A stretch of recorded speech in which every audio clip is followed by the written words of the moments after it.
Welcome to Sci-Fi Quantum Archives. Don't forget to like, subscribe, and explore. Snow pressed into the seams of the old lab windows, muting the sound of the outer world. Fluorescent light hummed overhead, flickering once, then holding. Inside the simulation chamber, protein strings crawled across the monitor like silent threads of thought, each one folding, twisting, terminating. All but one.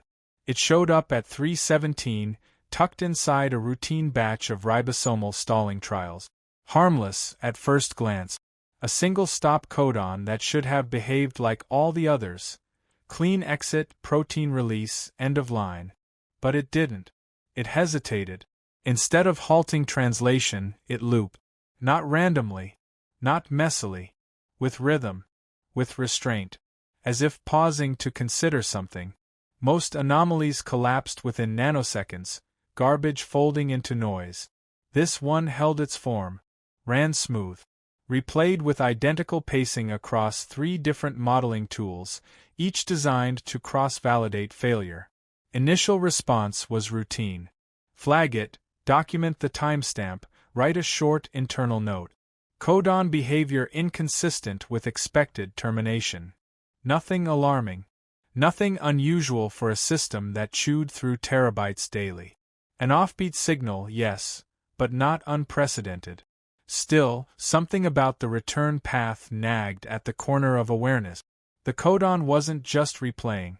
It was redirecting, folding in on itself in a way that preserved the structure of the initial translation while subtly altering the downstream peptide. Like someone stitching the end of a sentence into its own beginning. He stared too long at the output. Missed the coffee cooling beside him. Missed the low groan of the central server resetting at its nightly hour. By 4:12, the codon had passed its 7th cycle. Still no collapse. No termination error. No structural degradation. Perfectly self-contained, as if made to loop. He isolated the fragment. Reran the simulation under stricter parameters. Removed compensatory scripts, stripped adaptive error correction. Same result. Same motion, same timing. It behaved less like an error and more like a habit. Curiosity bloomed into unease. Genetic code didn't behave this way, not in nature, not in synthetic design. Stop codons were precisely that. Full stops. Evolution didn't waste energy on choreography. He toggled the output to visual format, a lattice of amino acids rendered in slow motion. The loop pulsed once. Again. Identical curve, identical torque in the fold angle, identical strand tension. No drift. No noise. He didn't mark the moment he stopped believing it was a malfunction. It happened quietly, somewhere between line 88 and line 103 of the simulation log. Somewhere in the middle of the silence, when the building made no sound and the snow against the glass had thickened enough to blur the outside lights into dull shape. 1 codon. 3 nucleotides. It had no business doing anything but ending a process. Yet here it was, repeating like a heartbeat. He copied the sequence to an offline drive without logging it. Slipped it into a directory marked with an unrelated trial number. Something small. Easy to forget. Easier to return to. The lab lights shut off and rose above him, one by one. A reminder it was past shift hours. He sat without moving, the cursor still blinking in the top corner of the log file, asking for something he hadn't written yet. Outside, the wind had picked up. Snow laced the air like a soft warning. No footsteps in the hall. No buzz of equipment from the lower level. Just the codon, alive in the simulation window, looping again. Not stalling. Not failing. Moving with intent that had no right to exist. Most genomic anomalies dissolve under scrutiny. This one deepened. The sequence hid in a pocket of non-coding DNA so obscure it hadn't been touched since the old chromobase reorganization. Mapped, labeled, ignored. A desert stretch between more useful markers. He dug it out line by line, recompiled the run under stripped-down parameters, and isolated the misfiring codon. It occupied position 213 on the strand. Small number, large implications. Its structure didn't just resist termination. It demanded attention.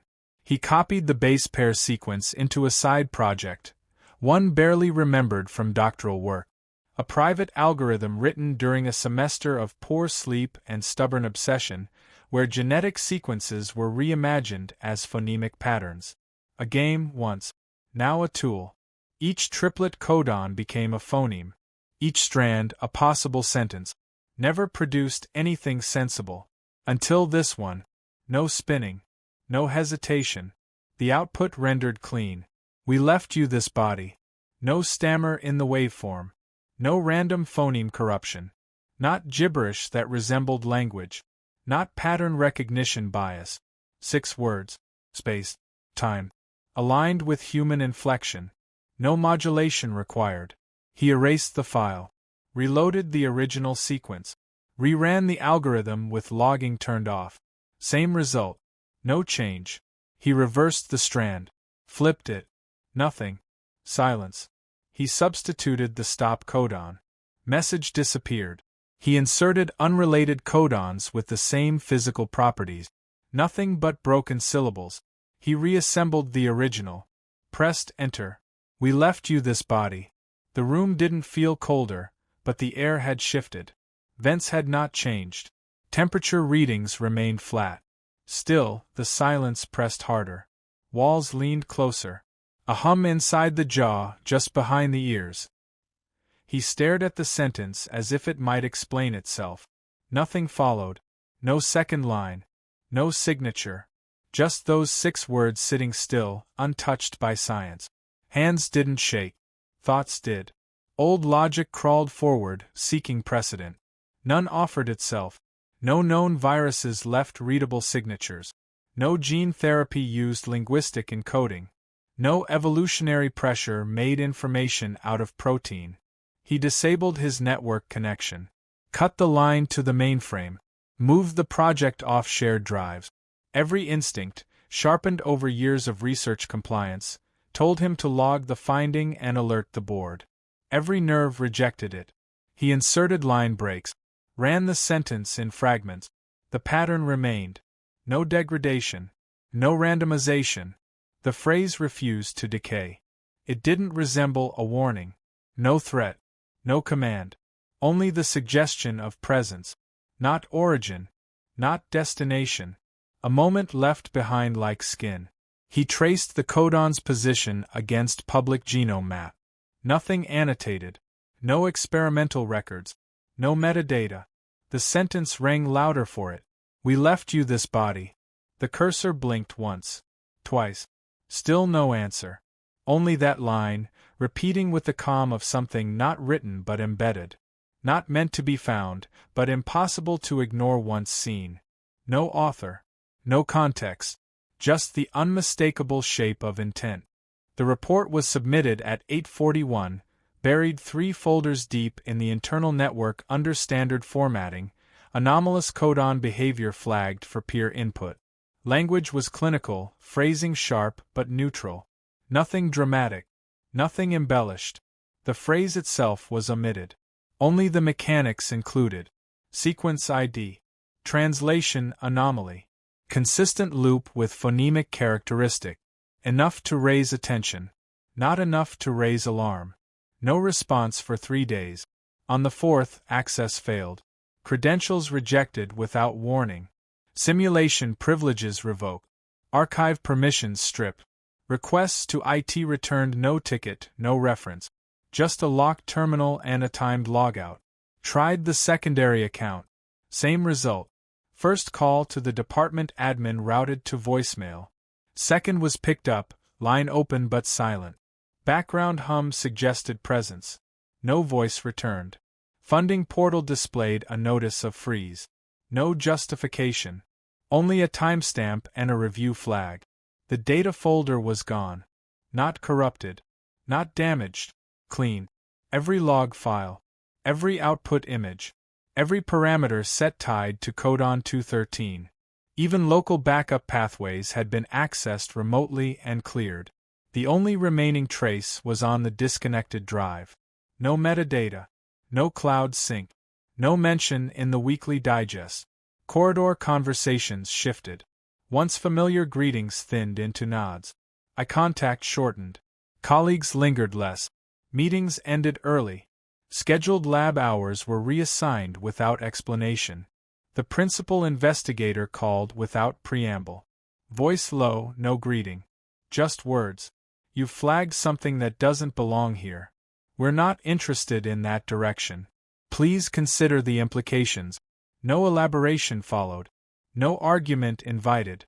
Just a closed door in the shape of professional suggestion. Tried to reframe the anomaly in a different format. Recast it as a folding issue. Submitted through a colleague's portal. Blocked within hours. Account suspended. The colleague never mentioned it again. Lunchroom emptied faster when he entered. Elevator rides grew quiet. Even the custodial staff altered their routes. He returned to the sequence in private. Let it render again.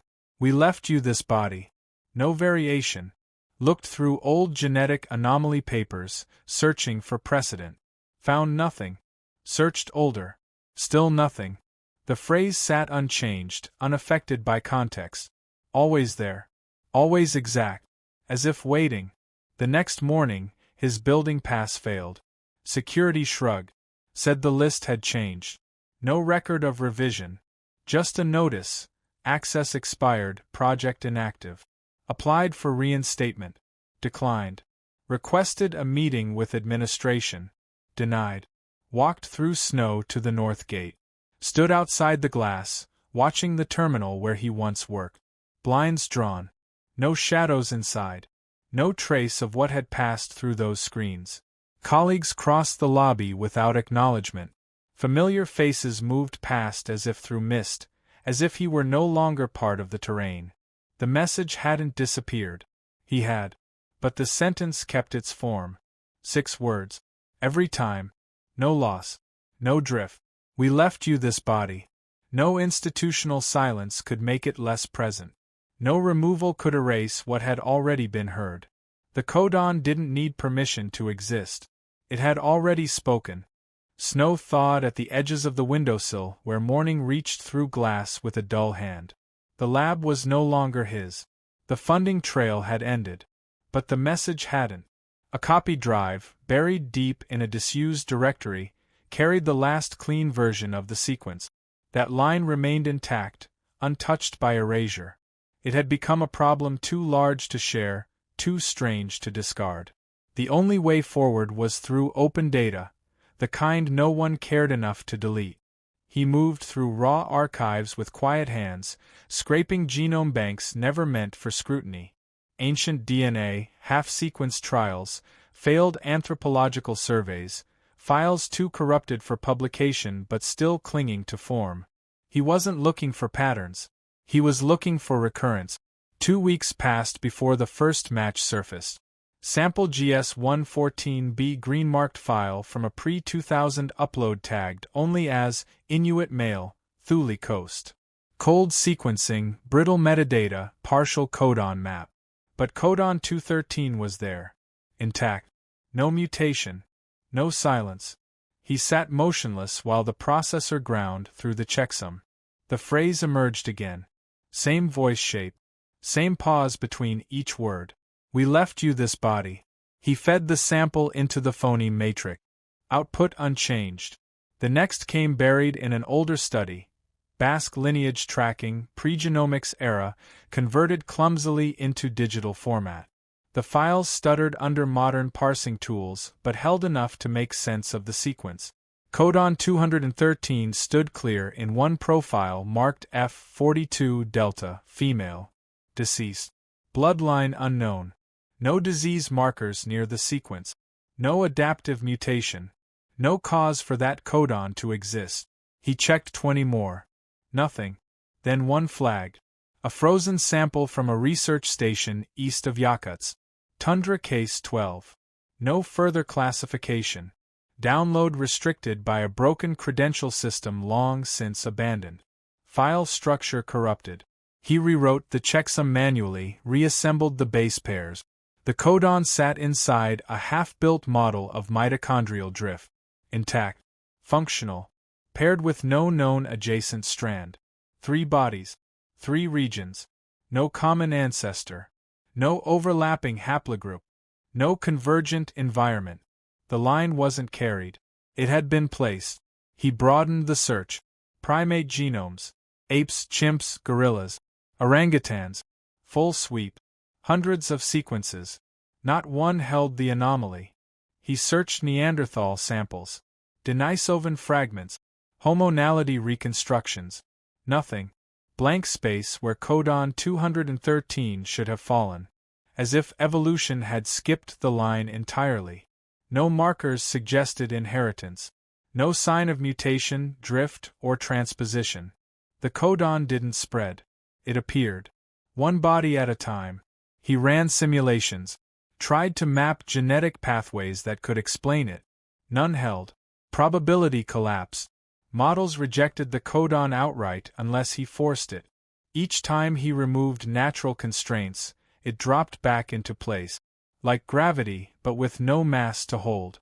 He sat in a room smaller than the one he'd started from, walls thin, radiator groaning.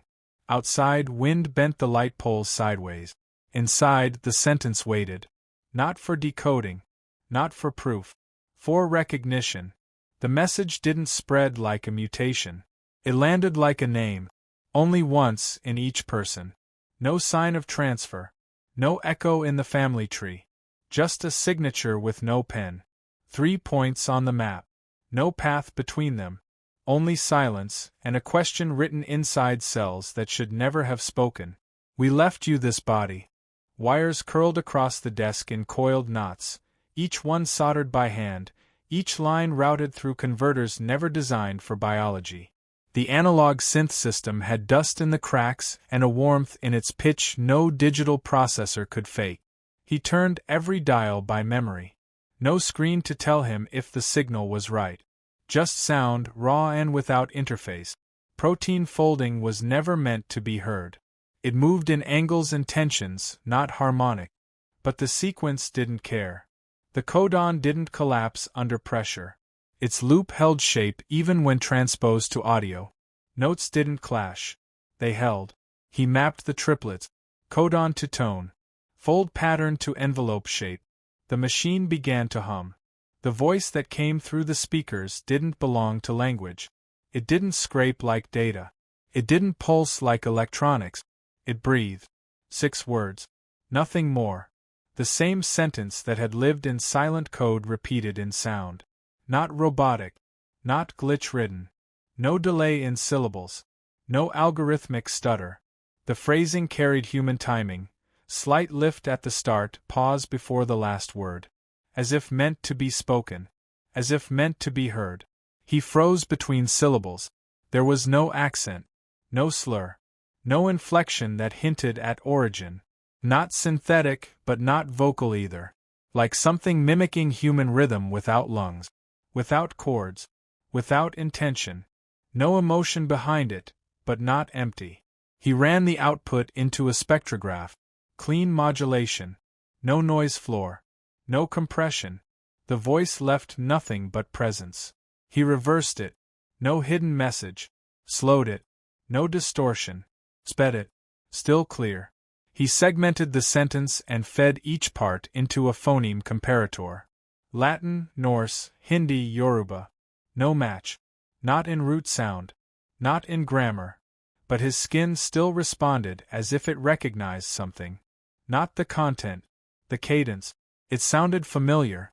Familiar like a rhythm heard through walls. Like a lullaby hummed but never taught. Like waking from a dream where someone speaks before vanishing, and only the pattern of their words remains. He played it again. We left you this body. 6 tones wrapped in time. No variance. Every repetition identical. Even the breath that wasn't breath before the first word returned at the same pitch. He muted the system. Silence folded in. Not a blankness, but a pressure, as if the room had grown smaller. As if the voice had left something behind. He checked the waveform. Perfect symmetry. Not human, but shaped with understanding. Not by chance. Not by process. There was no code to explain that. He sat without movement. Not from fear. From the sense that something had spoken across a distance that shouldn't exist. Not a warning. Not a command. Just 6 words, spoken once and shaped to repeat. He didn't understand what the message meant. But the voice sounded like it remembered him. A funding ledger buried in a forgotten NIH archive listed a disbursement dated May 14, 1959. No abstract. No principal investigator. Just a location and a 5-digit identifier matched to a project labeled Underclassified Auxiliary Research. The coordinates pointed east. Rural Poland, a village erased from modern maps by industrial reshuffling and war-seasoned forgetfulness. The research name, translated roughly, meant biological ideogram encoding. No citations followed it. No known publications. Just an abstract hidden in analog scans that hadn't been indexed. A single paragraph, typewritten, uneven margins, English fractured by Polish syntax. It proposed that ideas, not information but ideas, could be shaped into the building blocks of life. Stored not in documents or inscriptions, but in the motion of cells. Language dissolved into structure. Axioms carried not as statements but as presence. He printed it, folded the paper once, stared at the date again. Another line in the ledger listed a closure. 1963. Cited structural compromise and budget withdrawal. Officially disbanded, no follow-up studies. Personnel files missing. Site reports incomplete. Photographs redacted with smudges where faces should have been. One caption remained untouched. Terminal 3, Cold Storage Wing. No coordinate. He followed secondary paths. Obscure citations, backdoor references in unrelated dissertations. Hints of a lab annexed to a military hospital. Reports of radiation shielding where none should have been required. Requests for cold chain transport with no associated cargo. Microfilm reels ordered under separate project names showed shared handwriting. Notes referencing nucleotide ambiguity. Codon level compression. Termination point substitution. The language had shifted by 1962. Final documents didn't call it ideogram storage anymore. They called it ethical legacy encoding. A phrase that appeared once, then vanished from every subsequent archive. What did a government do with a sentence no one could read? He found the name of one technician, handwritten on a margin, K. Rosinska. No obituary. No degree trace. Only a personnel number. That number led to a medical record. The file listed experimental clearance for genetic trial exposure. Condition marked as resolved. No description. Last known location. Arkhangelsk, 1965. The sound returned in memory. We left you this body. It had no accent. No historical trace. But that sentence might have been the only surviving document of a project erased before it reached language. The sentence had not changed. But the world around it had been scraped clean.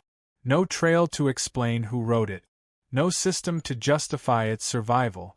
Only an empty research center whose walls once believed cells could carry thought. Not symbols. Not metaphors. Thought. Not to be read. To be held. And maybe, someday, remembered. Snow packed the road like ash, ground frozen past the reach of tires. The driver dropped him 2 kilometers short, offered no reason. Just pointed south with his jaw and turned back toward the forest. No signs marked the trail. Only pylons leaning into the wind, wires long dead, humming nothing. He moved through silence that punished sound. Dry air bit through fabric, found skin beneath. The map was vague, coordinates rough, but the slope matched. A slope leveled by weight, not use. At the bottom, steel doors stood half swallowed by frost, a rusted panel beside them marked in paint so old it had lost color. No camera. No lock that worked. He pushed. The left side gave. Inside, temperature dropped further. Not by wind. By design. The corridor curved down, lined with walls the color of old bone. Light didn't reach far. The battery lamp caught the edge of frozen tiles, hairline cracks webbing outward, as if something inside had expanded once and refused to shrink back. He passed a control room. Consoles gutted. Panels open like ribcages. Wires cut clean. Dust lay untouched, no signs of movement. Yet none of the windows had fractured. Deeper down, the cellar widened. Storage bays lined both sides, metal slabs suspended on rails, numbers stenciled in Cyrillic. He followed them in order, counting backward. Each tag linked to a record from the archive. All ended in status markers. Terminated, vacated, unrecoverable. Until the last one. No cause of death. No notes beyond a specimen ID. That ID matched the sequence. 213. The slab didn't open easily. Frost had sealed it in place, years compressing its weight against inertia. He braced against the wall, used his full body to drag the drawer out. Cold smoke escaped like breath held too long. Inside, a human form lay untouched by time. No deformity. No incisions. Chest rose in the way preserved lungs sometimes expand under pressure release. Eyes shut. Lips slightly parted. No tag on the wrist. No visible injury. Nothing artificial embedded beneath the skin. Just a body. Complete. Ordinary. Perfectly preserved. The skin looked recent. Not fresh, but undecayed. As if the cold had not frozen life, but paused something waiting for signal. He checked the printout again. Sequence ID confirmed. No duplication. No redundancy. This was the origin. He leaned in close. The codon had lived in that flesh. Not as illness. Not as trait. As something placed. Not to alter. To survive. There was no ceremony. No note of intent. Only silence, shaped into form. No other bay held records of this body. No initials. No research goals. No date of intake.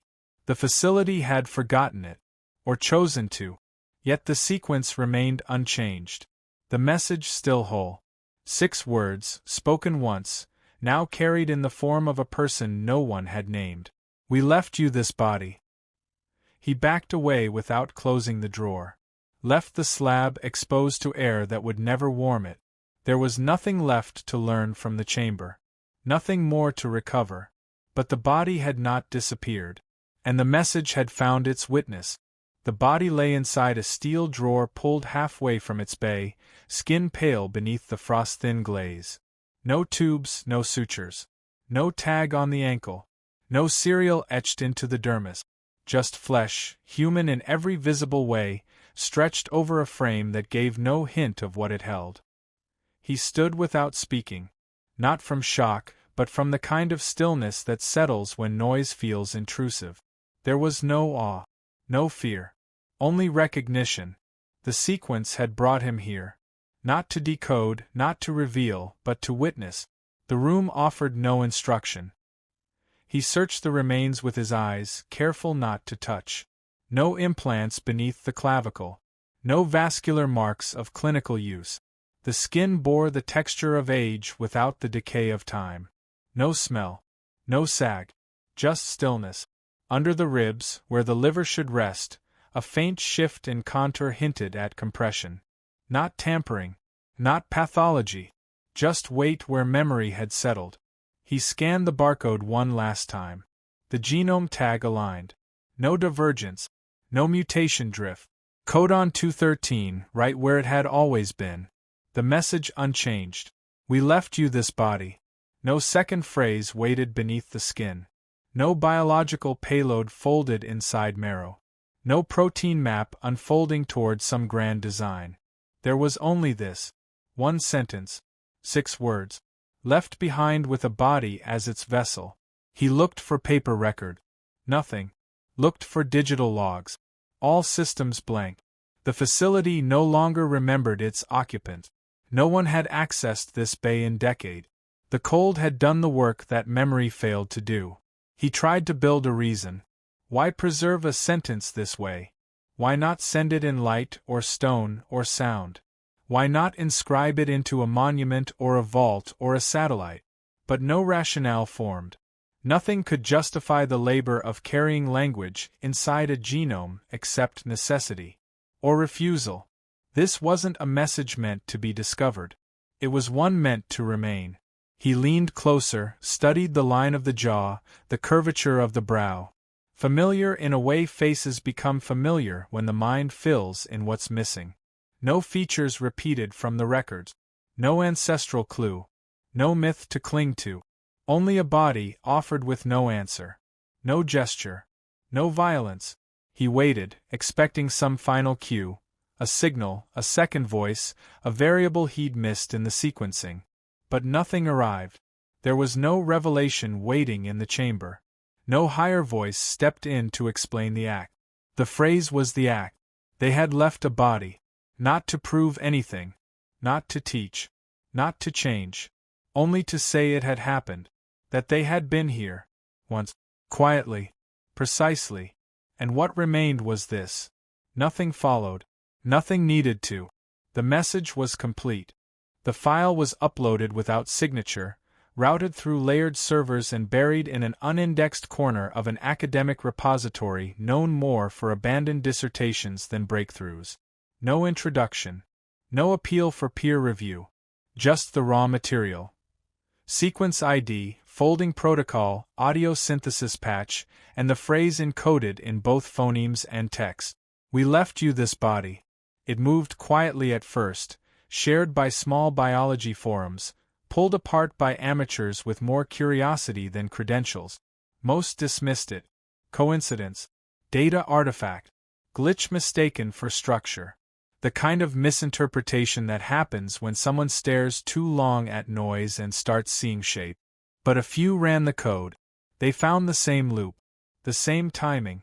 The same 6 words in the same impossible rhythm, uncorrupted across platforms, across languages, across rendering tools.